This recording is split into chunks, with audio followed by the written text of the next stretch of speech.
তুমি একটা কলা নাও। না বেশি কিছু খাবো না আমি।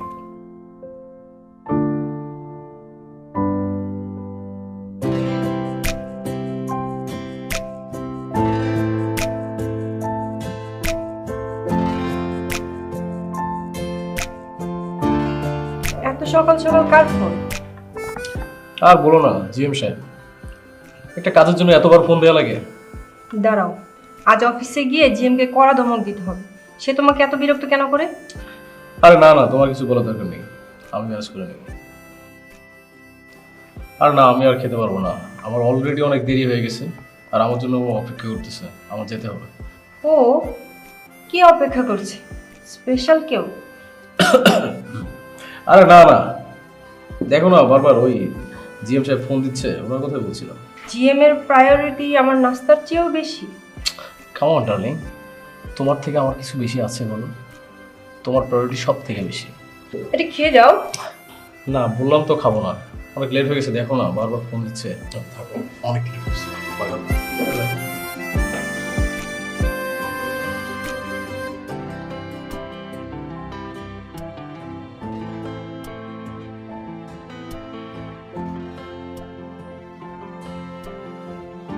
সরি মম, দেরি হয়ে গেল।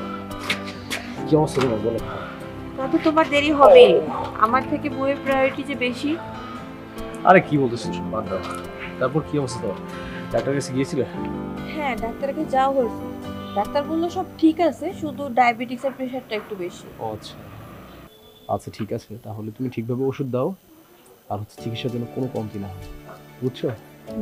দরকার হলে আমরা বড় কোনো ডাক্তার দেখাবো, বুঝছো? টাকা পয়সা নিয়ে কোনো টেনশন করবো না, আমি তো আছি। তোমার জন্য কিছু, আর তুমি হচ্ছে এটা রাখো। আচ্ছা আবির, হ্যাঁ বলো। এভাবে আর কতদিন চলবে? তুমি কি সীতাকে তোমার ডিভোর্সের ব্যাপারে কি জানিয়েছো? তুমি ডিভোর্স ডিভোর্স বারবার এটা বলতেছো কেন? রিল্যাক্স, আমি তোমাকে বলছি না যে এটা এটা আইনি জটিলতা আছে, এটা সারতে একটু সময় লাগবে।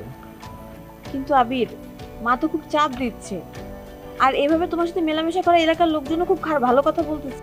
ড্যাম ম্যান, এলাকার লোক করতেছে কেন? তোমার বিপদের সময় তোমার কি এলাকার লোক পাশে আছে না আমি আছি? এলাকার লোকজনের কথা শুধু শুনো, ওদের কাজ হচ্ছে মানুষের ভুল ধরা, কে কি করলো তার পিছনে লেগে থাকা, আর তুমি এলাকার লোক করতেছো।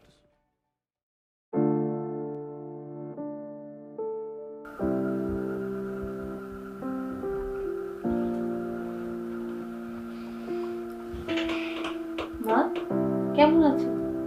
এই তো ভালো। ডাক্তার কি বললো? মা, ডাক্তার বলছে তোমাকে কোনো চিন্তা না করতে, কিছু ওষুধ দিচ্ছে, বলছে খেলেই তুমি ঠিক হয়ে যাবে, আর কিছু পরীক্ষাও দিচ্ছে। মা, আমি কিছু টাকা দিয়েছে, বলেছে তোমার চিকিৎসায় কাজে লাগবে। এগুলো তোর কাছেই রাখ, কারণ সংসারটা তো তুই দেখছিস।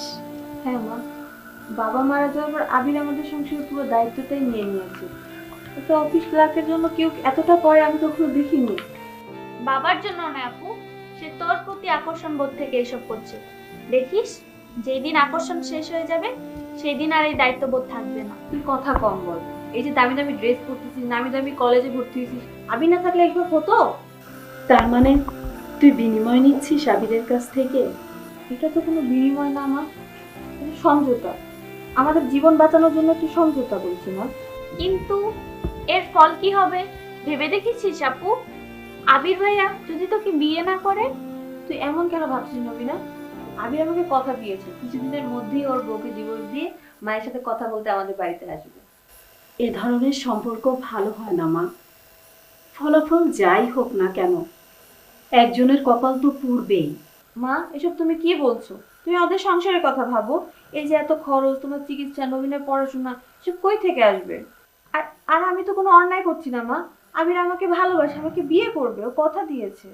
ঠিক আছে, তোর যা ভালো মনে হয় তাই করিস, কিন্তু এ ধরনের সম্পর্ক কখনো সফল হয় না মা। আমি গেলাম, আমার কোচিং এর সময় হয়ে গেছে।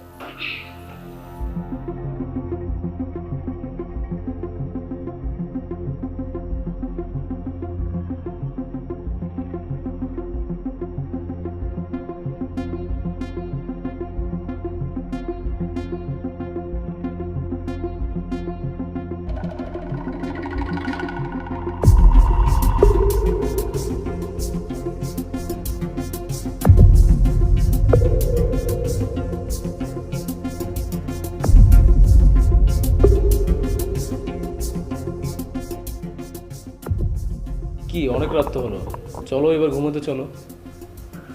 আবির, তুমি কেমন যেন বদলে যাচ্ছ। অফিস ব্যবসায় তোমার আগের মতো মন নেই। অফিসের কাজটা অফিসেই করি, বাসায় কেন? আবির, তুমি জানো কাল আমার অফিসের ফাইনাল অডিট, আর আজ রাতের মধ্যে আমাকে সব কমপ্লিট করতে হবে। আচ্ছা ঠিক আছে, সেটা তো বুঝলাম, কিন্তু সেটার দায়িত্বে তো আমাদের অফিসের অ্যাকাউন্টেন্ট আছে, তো ওই অ্যাসাইনমেন্টটা তো উনি করতে পারবে। আবির, এই অফিস আমার বাবার, আর এখন আমি চালাচ্ছি। আর আমার অফিসের কাজ আমি কাকে দিয়ে করাবো সেই কৈফিয়ত আমি কাউকে দিই না। আচ্ছা ঠিক আছে, তাহলে তুমি কাজ করো, আমি ঘুমোতে গেলাম। সত্যি ঘুমাতে যাবা নাকি? নাকি? তোমার এই নাকির মানে কি? না, আমি বলতে চাইছি সত্যি ঘুমাবা নাকি সেই দিনের মতো জিএম এর ফোন আসলে ব্যবসার আগাম প্ল্যান করবা? উফ ঈশিতা, তোমার মনে শুধু সন্দেহ সন্দেহ আর সন্দেহ, এসব আমার একদমই ভালো লাগে না।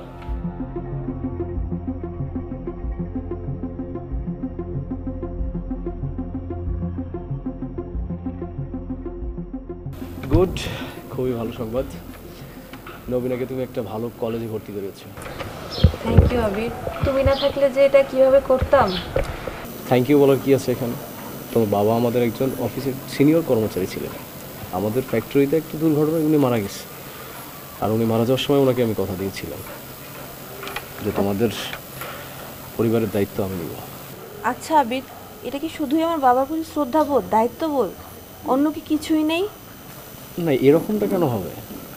আমি তো তোমাকে অনেক ভালোবাসি, আমি চাই সারা জীবন তোমার দায়িত্ব নিতে। আগামীকালকে আমি তোমাদের বাসায় যাব, গিয়ে আন্টিকে আমাদের বিয়ের বিষয়ে কথা বলে আসবো। খুশি?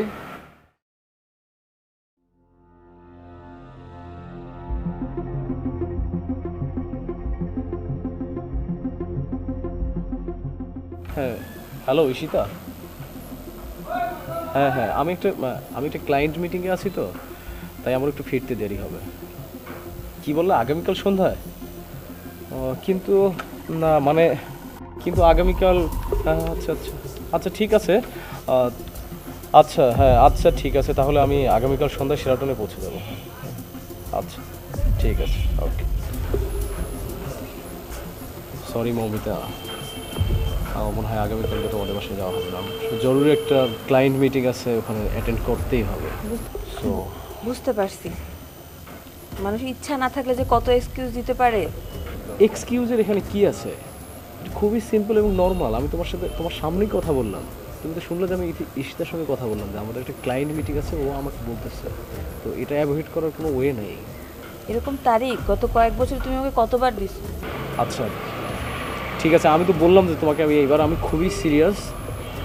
আমি আমার ক্লায়েন্ট মিটিংটা শেষ করে এসে দরকার হলে তোমাদের বাসায় গিয়ে আমাদের বিয়ের দিন তারিখটা ঠিক করবো। আমাদের ঠিক করবো দিন তারিখ, সব কিছু ঠিক করে চলে আসবো। ওকে?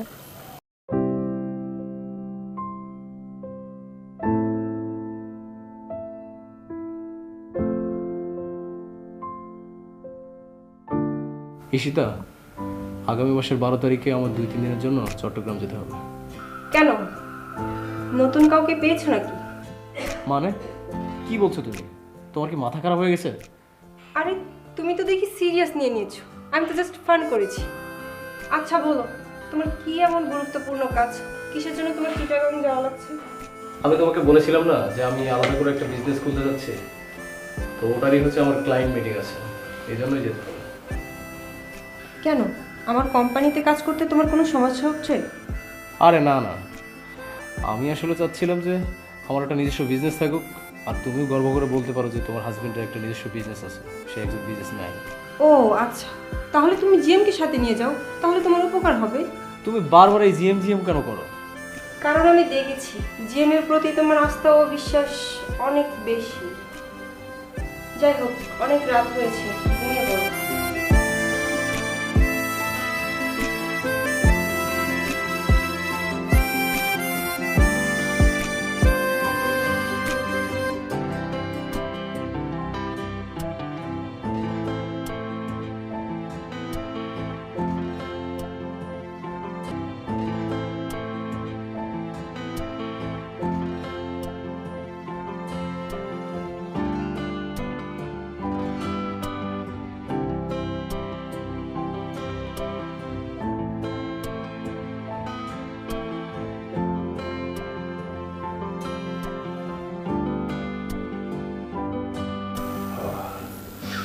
তারপর নবীনা, তোমার কি অবস্থা বলো?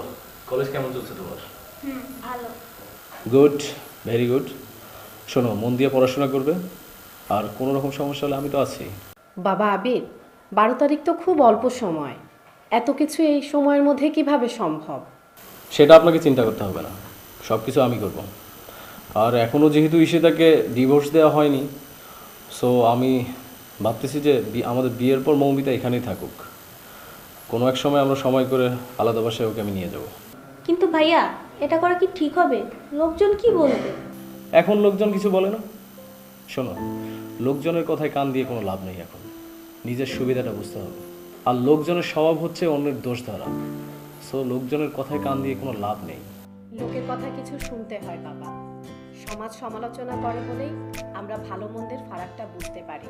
লোকেরা দোষ ধরে বলেই আমরা সঠিক পথে চলার চেষ্টা করি। মা, আমি এতে রাজি। আবিরের উপর আমার বিশ্বাস আছে, ও যেভাবে বলবে সেভাবেই হবে। শোন মা, শুধু সম্পর্ক গড়লেই হয় না, সম্পর্কটার স্থায়িত্ব দিতে হয়। ঠিক আছে, তোর যখন এত ইচ্ছে, তখন তুই যেভাবে বলবি সেভাবেই হবে।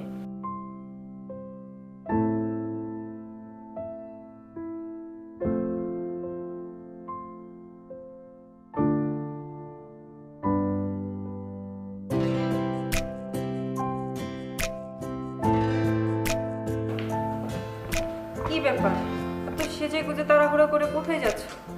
না, কোথায় যাবো? অফিসে যাচ্ছি। এতদিন হয়ে গেল, তুমি তোমার নতুন সঙ্গীর সাথে আমাকে পরিচয় করে দিলে না? মানে তুমি কি বলতে চাচ্ছ? কার সঙ্গে? কেন, তোমার নতুন বিজনেস পার্টনারের সাথে। তার সঙ্গে দেখা করে তুমি কি করবা? তোমার তো ফোটা কানা করিও নাই। আমি ইনভেস্ট না করলে ব্যবসা করবে কি দিয়ে? তাই কার সাথে ব্যবসা করবে সেটা আমাকে দেখতে হবে না? হ্যাঁ হ্যাঁ, অবশ্যই তোমাকে দেখা করে দেবো। আমি সুযোগ করে অবশ্যই তোমাকে দেখা করাই দেবো। আর আমার আজকে অনেক লেট হয়ে গেছে, আমি যাই।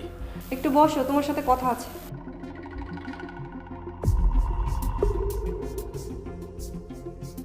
হ্যাঁ, তুমি কি বলতে চাচ্ছ সেটা বলো। শোনো, আমি তোমাকে নিয়ে আগামী সপ্তাহে 1 মাসের জন্য সুইজারল্যান্ড যাব। সুইজারল্যান্ড? কেন? অনেক দিন হয়ে কোথাও বেড়ানো হয় না, তাই তোমার আর আমার মাঝে একটা দূরত্ব সৃষ্টি হয়েছে, সেটা দূর করতে চাই। তাছাড়া সুইজারল্যান্ডের ব্যবসাটা আবার রান করব, এবং সেই ব্যবসাটা তুমি দেখবে। কিন্তু তোমার অফিসের কাজ কে দেখবে? ওইটা আমার অফিস, আমি বসবো, তোমার চিন্তা না করলেও চলবে। কিন্তু ঈশিতা, আমি মতামত বা কৈফত চাইনি, আমি আমার সিদ্ধান্ত জানিয়েছি। এখন তুমি তোমার কাজে যেতে পারো। আর শোনো, কাল রাতে তুমি তোমার ফোন ডাইনিংয়ে রেখে গিয়েছিলে। একটা নাম্বার থেকে অনেকবার ফোন আসছিল, সম্ভবত জিএম সাহেবের। আচ্ছা, আমার এমনিতেই লেট হয়ে গেছে, আমি তো আসি।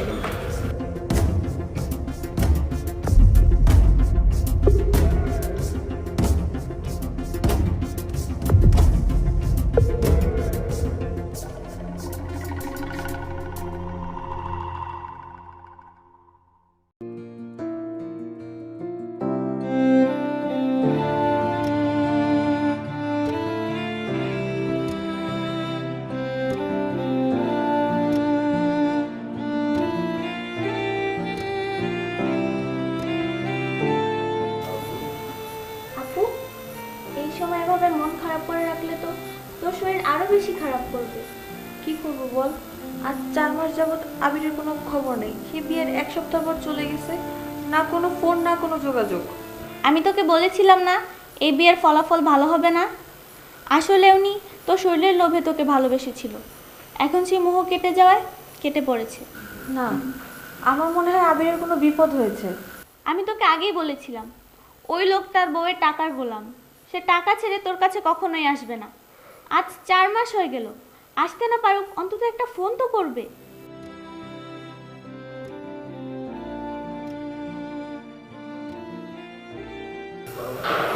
হ্যালো আবির, এতদিন কোথায় ছিলে? আর বলো না, হঠাৎ করে আমাকে সুইজারল্যান্ড যাওয়া লাগছে। বিভিন্ন কাজের মধ্যে আটকা পড়ে গেছিলাম, এই জন্য আর আসতে পারিনি, খুব একটা ঝামেলার মধ্যে ছিলাম। আমি গতকালকেই দেশে ফিরে আসছি, আর এসে তোমাকে ফোন দিলাম। তুমি গতকাল দেশে এসে আজ আমার খোঁজ নিচ্ছ, তাও আবার ফোনে। শোনো, তুমি বাসায় আসো তাড়াতাড়ি, তোমাকে একটা কথা বলার আছে। মৌমিতা, তোমার সাথে এই মুহূর্তে আমার দেখা করা খুবই কষ্টকর, কারণ তোমার আমার বিষয়টা অলরেডি ঈশিতা জেনে গেছে। আর ও আমার সঙ্গে এখন এমন বিহেভিয়ার করতেছে যেন আমি একটা অপরাধী। তুমি তো আসলেই অপরাধী, তুমি আমার কাছে অপরাধী। তুমি ঈশিতার কাছে অপরাধী, আর এখন তো তুমি তোমার অনাগত সন্তানের কাছে অপরাধী। হ্যাঁ, তুমি কি বললো? তুমি সত্যি বলতেছো? শোনো, তুমি কোনো চিন্তা করো না, আমি এক্ষুনি আসছি তোমার বাসায়।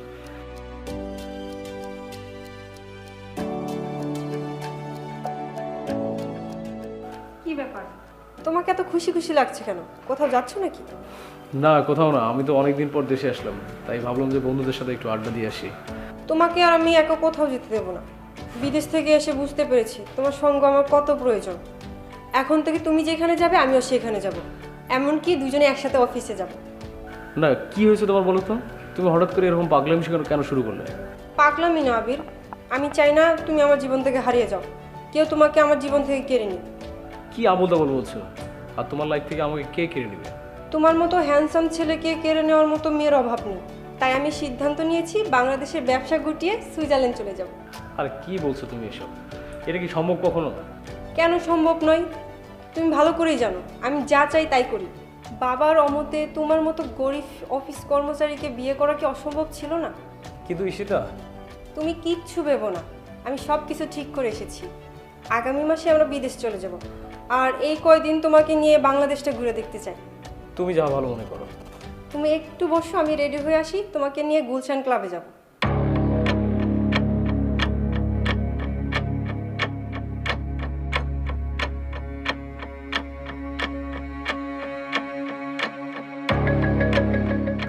আপু খেতে চল, আর কতক্ষণ না খেয়ে থাকবি? এভাবে না খেয়ে থাকলে মা একসাথে দুজনেরই কষ্ট। চল কিছু খেয়ে নে। মা, আমি এখন কি করব মা? আর 5 মাস পর আমার সন্তান পৃথিবীতে আসবে, তার তো কোনো দায়িত্বই নেই। দায়িত্ব নিবে কি করে? সে তো এখন চিরকালের জন্য সুইজারল্যান্ড চলে যাচ্ছে। এত অর্থ বিভব রেখে ওই ভিতুটা কি আসবে তোর সন্তানের দায়িত্ব নিতে? মানে কি বলছিস নবীনা? হ্যাঁ মা, ওর বউ ডিসিশন নিয়েছে, ওরা নাকি এবার বিদেশ চলে যাবে। ওর বউ মনে হয় মা সব টের পেয়ে গেছে। আমি জানতাম এমন একটা কিছু হবে। তাহলে এখন কি হবে মা? কি আর হবে, তোকে এখন শক্ত হতে হবে। পৃথিবীতে অনেক সন্তানই আছে যারা বাবা ছাড়াই বড় হয়। ও তোকে ছুঁড়ে ফেলে দিতে চায় আপু, তার আগে তুই ওকে ছুঁড়ে ফেলে দে। হ্যাঁ, ওই বদমাইশটাকে বুঝিয়ে দে তুই দুর্বল না। আমরা গরিব হতে পারি, কিন্তু আমরাও জিততে পারি। আমি তোর পাশে আছি মা। হ্যাঁ মা, আমাকে শক্ত হতে হবে। আমাকে দেখিয়ে দিতে হবে এই পৃথিবীতে পুরুষ ছাড়াও নারীরা ঘুরে দাঁড়াতে পারে। আমি ওকে মা উচিত শিক্ষা দেবো মা, আর ওকে উচিত শিক্ষা দেবো।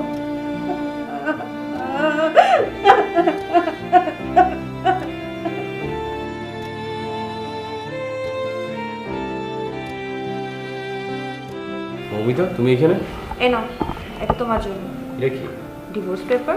Divorce paper? তুমি পাগল হয়ে গেছো নাকি? কি বলতেছো? পাগলামির কি দেখলা তুমি? তুমি কি মনে করেছিল শুধু বিয়ে করে বাচ্চা পয়দা করাই পুরুষত্ব? পুরুষত্ব হলো সত্য বলার সাহস, পুরুষত্ব হলো নারীকে তার ন্যায্য অধিকার দেওয়ার সাহস, আর পুরুষত্ব হলো সম্পর্কের সম্মান টিকিয়ে রাখার সাহস। কিন্তু মমিতা, আমাদের সন্তান ও এতিম হয়ে গেছে, জন্মের আগেও এতিম হয়ে গেছে। তুমি নিজে ওকে এতিম করেছো। ভালোই হলো, তোমার মতো দায়িত্বহীন বাবার সন্তান হওয়ার থেকে ওর পিতৃহীন হওয়াটা অনেক ভালো। মমিতা, আমার কথা শোনো।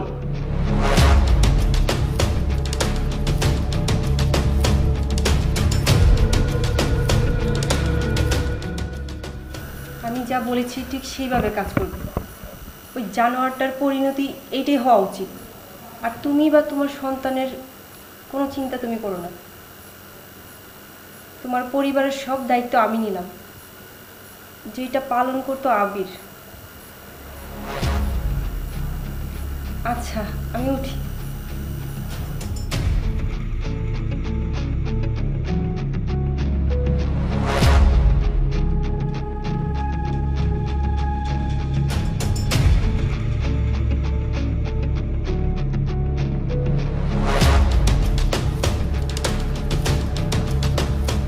তোমার আর কি বলার আছে আবির? বলো, আমাকে বলো। আর না না, তুমি যেটা বুঝতেছো সেটা ভুল বুঝতেছো। আমার কথা শোনো, ও একটা নষ্ট মেয়ে। কি এইটা কি? আমার মুক্তি শোনো, আমি আগে থেকেই সব সন্দেহ করেছিলাম, আর আমি বুঝতে পেরেছিলাম এই জিএম সাহেবের মধ্যে কোনো একটা গাবলা আছে। তাই আমি নিজে খোঁজ নিয়ে এই জিএম সাহেবের রহস্য বের করেছি। তো মিস্টার জিএম সাহেবের প্রেমিক সাহেব, আপনার তো এখন 2 কলি গেল, আম্মু গেল, ছালাও গেল। এখন যান, আমার বাড়ি থেকে বেরিয়ে যান, আর জেলের ভাত খাওয়ার জন্য অপেক্ষা করেন। ঈশিতা, ঈশিতা তুমি এসব কি বলছো? আমি তোমার হাজবেন্ড। জেলে গিয়ে সেই হিসাবটা বের করো। এখন যাও আমার বাড়ি থেকে, জাস্ট গেট আউট।